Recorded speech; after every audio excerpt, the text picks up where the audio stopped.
Estamos siguiendo la lectura del libro Las dos repúblicas o Roma o los Estados Unidos.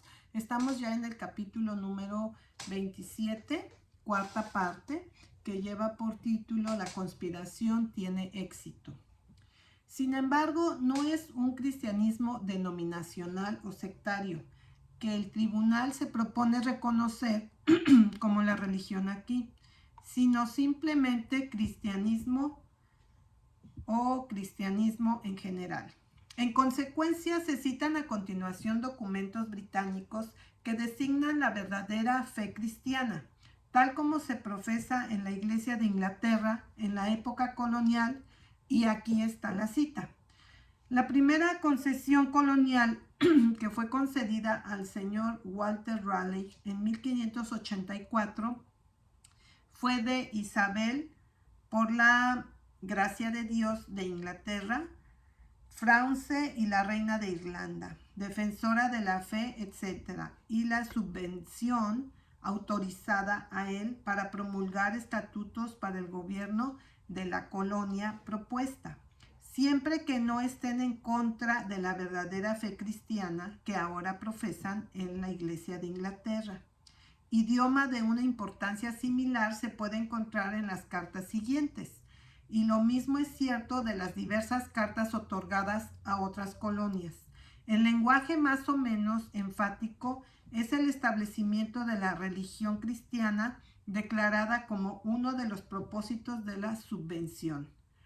Cabe señalar aquí muy correctamente de pasada que esto y la cita anterior con la misma certeza prueban el derecho divino de los gobernantes en este país, ya que demuestran que este es un pueblo religioso o una nación cristiana. Y esta es también la lógica de la discusión, porque se declara claramente que estos documentos y la Constitución tienen un solo idioma y un solo significado. Es cierto que el establecimiento de la religión cristiana fue uno de los propósitos de todas estas subvenciones, pero ¿está el pueblo estadounidense todavía sujeto a los propósitos e intenciones de la reina Elizabeth y sus sucesores? Gran Bretaña todavía gobierna Estados Unidos, que la intención y los propósitos de los soberanos británicos están vinculantes para el pueblo estadounidense? No, no. Después de que se emitieron todos estos documentos, la Revolución Americana y la Declaración de Independencia, por los cuales se declaró y se demostró que estas colonias son y de derecho deben ser libres e independientes, estados libres e independientes del dominio británico y las intenciones y propósitos de los soberanos británicos en todas las cosas, tanto religiosas como civiles. Es cierto que el establecimiento de la religión cristiana fue uno de los propósitos de estas subvenciones, pero la Constitución de Estados Unidos no cuenta para nada cuando prohíbe positivamente cualquier prueba religiosa y cualquier establecimiento de religión de cualquier tipo. Deberá la ley suprema de esta nación no contar para nada en su solemne declaración de que el gobierno de los Estados Unidos no está en ningún sentido fundado en la religión cristiana. ¿Tiene la Suprema Corte de los Estados Unidos el derecho a suplantar a la suprema ley de esta tierra con las intenciones y propósitos de los soberanos de Inglaterra? ¿Es la Corte Suprema de los Estados Unidos o es el intérprete de las intenciones y propósitos de los soberanos de Inglaterra, Francia e Irlanda, defensores de la fe? Es cierto que el establecimiento de la religión cristiana fue uno de los propósitos de estas subvenciones, y qué propósito se cumplió en las colonias asentadas bajo aquellos subsidios. Pero aunque todo esto sea cierto, ¿qué posible relación puede eso tener derechos sobre cualquier cuestión bajo la Constitución y las leyes del gobierno nacional? El sistema nacional no pretendía ser una continuación del sistema colonial. Por el contrario, se pretendía que fuera distinto tanto de los sistemas coloniales y estatales. y el jefe, en muy fundamental distinción de que el sistema nacional estaba destinado a tener de los otros completa separación de toda idea de un establecimiento de una religión. Y aunque sea cierto que todas las colonias, excepto Rhode Island, tenían establecida la religión cristiana en cumplimiento del propósito de estas subvenciones británicas, y aunque todos los estados, excepto Rhode Island y Virginia, tenían este mismo establecimiento de la religión cristiana, cuando se organizó el sistema nacional, sin embargo, esto no estaba sobre el sistema nacional, excepto para hacer a todos más enfáticos en su separación total de todos ellos y desde toda concepción de un establecimiento de la religión cristiana. Reduzcamos a la forma de un breve y directo argumento este razonamiento de la Corte. La proposición a probar es: esta es una nación cristiana. El miembro principal es el establecimiento de la religión cristiana. Fue uno de los propósitos de las subvenciones británicas aquí. Tenemos entonces la principal declaración y la conclusión, pero esto no es suficiente. Debemos saber cómo sigue la conclusión de la declaración. Hasta ahora, el argumento es simplemente así. Letra A. El establecimiento de la religión cristiana fue uno de los propósitos de las subvenciones británicas en América. B. Esta es una nación cristiana, pero esto nunca funcionará. Hay una pausa destructiva entre las dos declaraciones. Este aspecto en blanco debe ser labrado o de lo contrario hay una ausencia total de razonamiento y la conclusión es nada. Entonces, ¿con qué se labrará esta pieza en bruto? Eso podría llenarse así. A.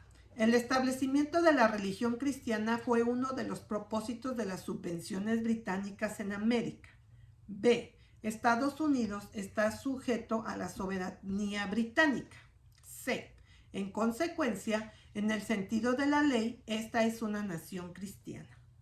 Esto completaría la fórmula, que daría la conclusión de algo sobre lo que puede descansar y lo conectaría con la declaración principal.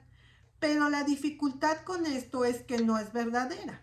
No solo es contraria a la historia y a la experiencia de las naciones interesadas, sino que es contraria al argumento del propio tribunal. Para el tribunal, en su argumento, reconoce y nombra la Declaración de Independencia y la Constitución Nacional. Este pensamiento entonces no es permisible en el argumento. ¿Qué pensamiento entonces encajará en el lugar y hará la fórmula completa? Hay uno, y solo un posible pensamiento, que puede encajar en el lugar y hacer la conexión entre la premisa del tribunal y su conclusión. Ese pensamiento es dado por el propio tribunal como el punto de inflexión, y es de hecho el pivote, la prueba crucial del argumento de la Corte. Aquí está la declaración en palabras de la misma Corte. A. Se declara el establecimiento de la religión cristiana ser uno de los propósitos de las subvenciones británicas en América. B. Esta declaración y la Constitución Nacional tienen un mismo lenguaje y un mismo significado. Inmediatamente después de citar la primera enmienda a la Constitución, junto con todos estos otros documentos, las palabras del tribunal son estas. No hay disonancia en estas declaraciones. Hay un lenguaje universal impregnado a todos, teniendo un significado. Afirman y reafirman que esta es una nación religiosa. C. En consecuencia, esta es una nación cristiana.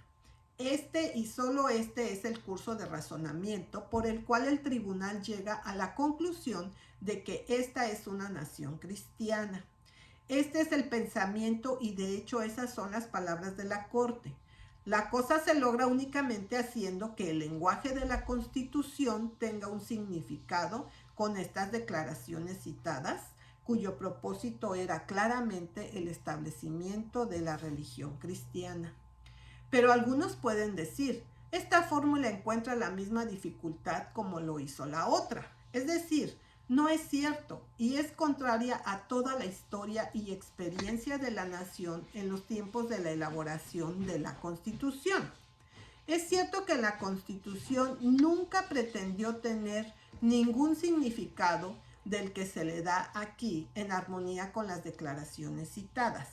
Esto fue un tanto intencionado y declarado tener un significado directamente opuesto a lo que llevan estas declaraciones.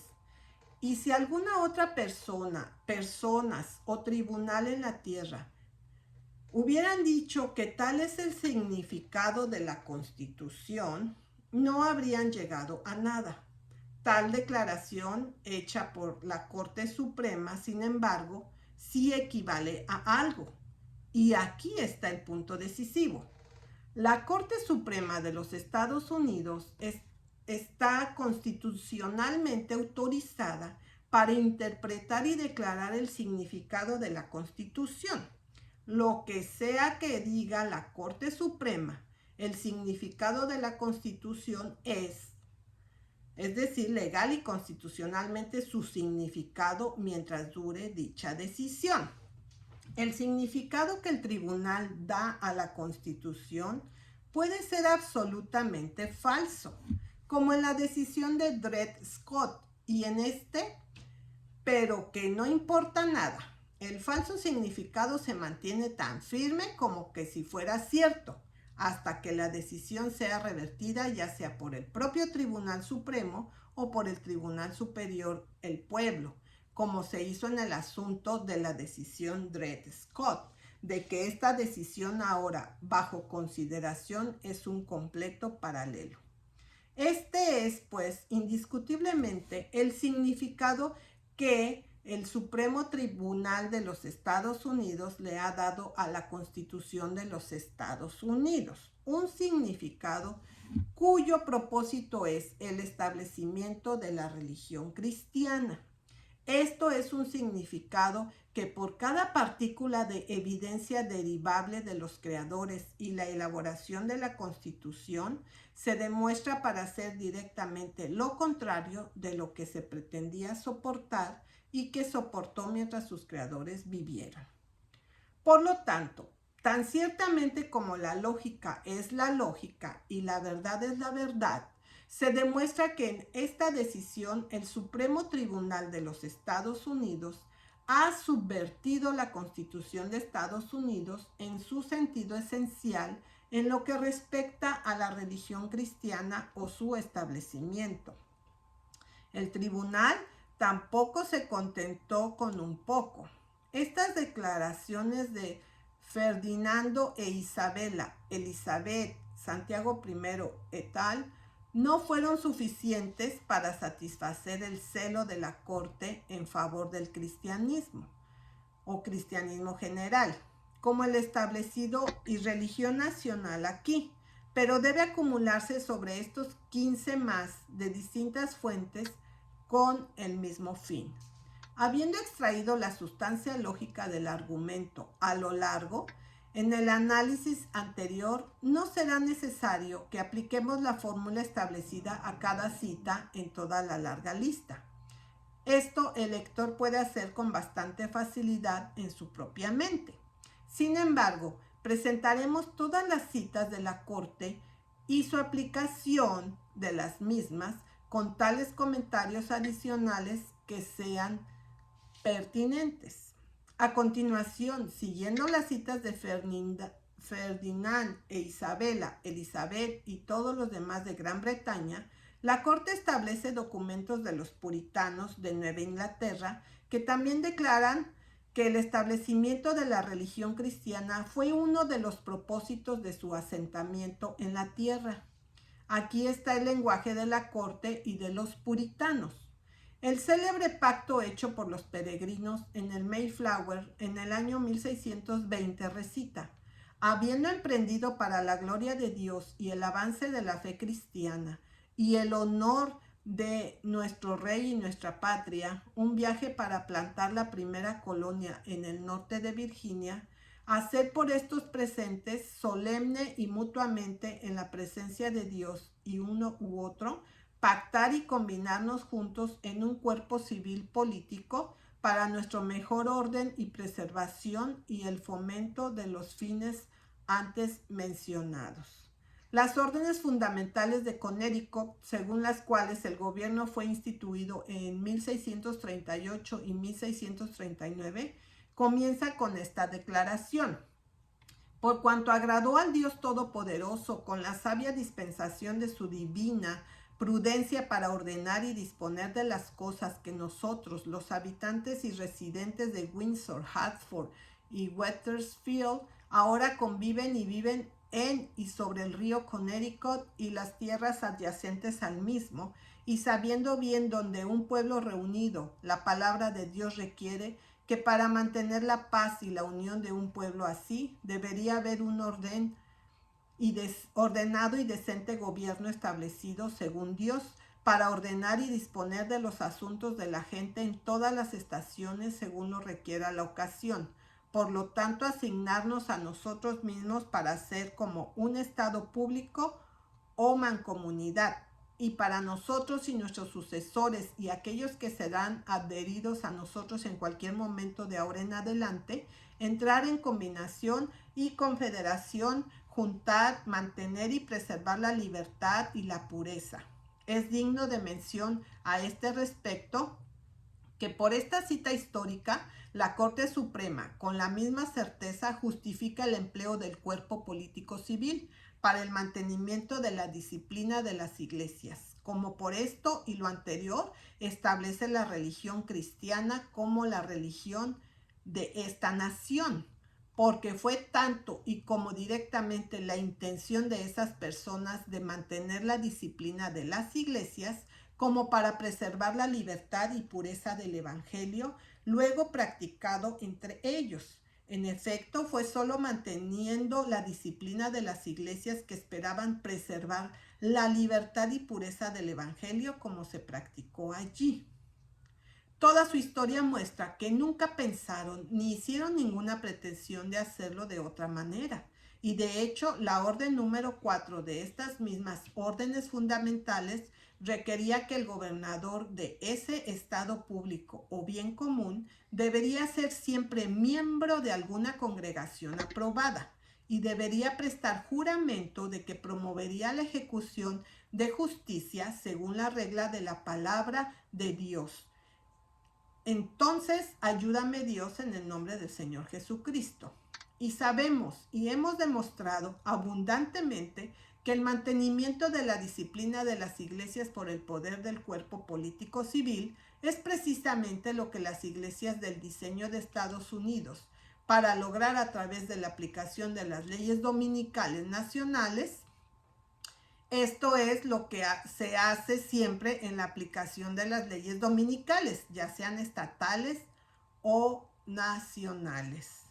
Y con todo este propósito, la Corte Suprema sanciona y justifica en su mala interpretación de la Constitución Nacional cuando declara que el lenguaje de estas órdenes fundamentales de Connecticut y el idioma de la Constitución es un idioma teniendo un solo significado. El tribunal procede. La carta de privilegios otorgados por William Penn a la provincia de Pensilvania en 1701 se recita: porque ningún pueblo puede ser verdaderamente feliz, aunque bajo el mayor disfrute de las libertades civiles, si se abrevia de la libertad de conciencia en cuanto a su profesión religiosa y culto, y siendo Dios Todopoderoso el único Señor de la conciencia, Padre de luces y espíritus, y el autor así como el objeto de todo el divino conocimiento, fe y adoración, que solo ilumina las mentes y persuade y convence el entendimiento de las personas, por la presente concedo y declaro, etc. Sí, y el mismo documento disponía que con el fin de ser capaz de servir al gobierno en cualquier capacidad, una persona debe también profesar creer en Jesucristo, el Salvador del mundo. Y según el mismo documento, para estar seguros de que en ninguna manera debería ser molestado, se requería que una persona que viviera en esa provincia para confesar y reconocer al único todopoderoso Dios eterno, por ser creador, defensor y gobernante del mundo. Aún citando pruebas de que esta es una nación cristiana, la Corte continúa de la siguiente manera. Acercándose a la actualidad, la Declaración de Independencia reconoce la presencia de lo divino en los asuntos humanos en estas palabras. Sostenemos que estas verdades son evidentes por sí mismas, que todos los hombres son creados iguales, que están dotados por su creador de ciertos derechos inalienables, que entre estos están la vida, la libertad y la búsqueda de la felicidad. Nosotros, por lo tanto, los representantes de los Estados Unidos de América, en general, el Congreso reunido, apelando al Juez Supremo del mundo para la rectitud de nuestras intenciones, hacemos en el nombre y por la autoridad de la buena gente de estas colonias, publique y declare solemnemente, etc. Y por el apoyo de esta declaración, con una firme confianza en la divina providencia, nos comprometemos mutuamente en nuestras vidas, nuestras fortunas y nuestro sagrado honor.